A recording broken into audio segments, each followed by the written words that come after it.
Nous sommes à présent avec Éric Galliègue, le président de Valcante Entreprises, afin de revenir sur l'actualité économique, mais également monétaire, politique ou des entreprises de la semaine. Bonjour Éric. Bonjour Nicolas. Alors vous êtes au téléphone avec nous et on commence comme d'habitude avec la performance hebdomadaire, Éric. C'est une performance très positive avec une semaine en hausse de plus de 5% en ce qui concerne le CAC 40 en prenant en compte donc la variation d'hier. En fait, il s'agit d'une hausse de 12% depuis le 15 mai. C'est bien sûr un phénomène assez rare de hausse, donc de plus de 10% en 9 séances. On a aussi une belle hausse sur les actions américaines au cours de la semaine écoulée, de l'ordre de 2%. Et puis l'euro donc est relativement stable, il a perdu 0,2% contre le dollar. On rentre maintenant dans l'actualité de cette semaine. Et alors, première actualité retenue, la proposition européenne d'un plan de relance, Éric. Oui, elle fait suite à la proposition franco-allemande. C'est cette fois-ci la Commission européenne, par la voix de sa présidente, qui a présenté au Parlement européen donc un plan de relance durable de 750 milliards d'euros.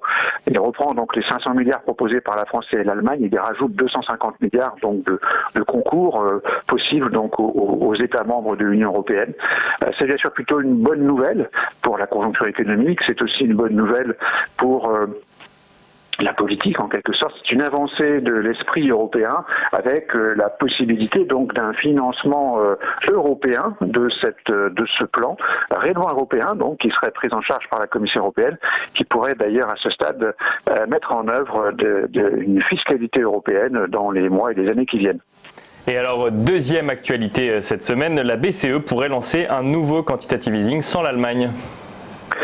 Oui, c'est une rumeur insistante selon laquelle la BCE en fait se préparerait à se passer de la Bundesbank si la Cour constitutionnelle de Karlsruhe confirmait donc l'interdiction faite à la Bundesbank de participer au quantitative easing donc mené par la BCE. C'est plutôt une bonne nouvelle d'un point de vue technique. Ça voudrait dire que la BCE ne serait pas gênée par cette décision de la Cour de justice allemande. Néanmoins, c'est bien sûr quelque chose d'un petit peu étonnant. On a du mal à imaginer la Banque centrale européenne sans l'Allemagne ou l'Europe sans l'Allemagne. C'est néanmoins donc à court terme plutôt une bonne nouvelle. Et on parle maintenant, Éric, du plan de soutien pour le secteur automobile. Au registre des plans de soutien, il y a un secteur qui en a effectivement bien besoin, c'est le secteur automobile. Il y a aussi le secteur aéronautique, du transport aérien, et bien sûr le secteur automobile dont les ventes sont en baisse importante, voire catastrophique pour les mois de mars à mai, avec des baisses d'immatriculation qui ont dépassé 70% en Europe. Donc c'est bien sûr un secteur qui a besoin de ce soutien public. Il s'agit donc d'un programme de soutien et de subvention en fait des véhicules électriques notamment, qui porte sur 8 milliards d'euros. C'est un montant important qui devrait effectivement pouvoir aider les groupes français mais aussi européens et mondiaux, parce que bien sûr ces subventions ne dépendent pas de la nationalité des constructeurs. Donc ce plan devrait aider les entreprises à s'en sortir. C'est bien sûr une bonne nouvelle. Alors ça fait 3 bonnes nouvelles à notre actif, Éric, mais une mauvaise nouvelle cependant, c'est les tensions qui reprennent à Hong Kong. Et la quatrième actualité qui est cette fois-ci malheureusement négative et au plan politique, c'est le retour des tensions à Hong Kong. Donc cette ville-État qui bénéficie d'un statut d'autonomie au sein donc de la Chine populaire.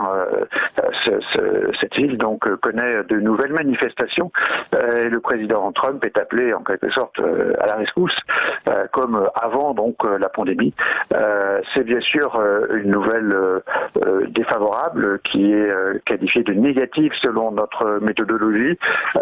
Monsieur Trump va bien sûr menacer la Chine continentale de représailles en cas de réalisation ou de vote donc d'une loi dite de sécurité qui limiterait en fait la démocratie en quelque sorte à Hong Kong.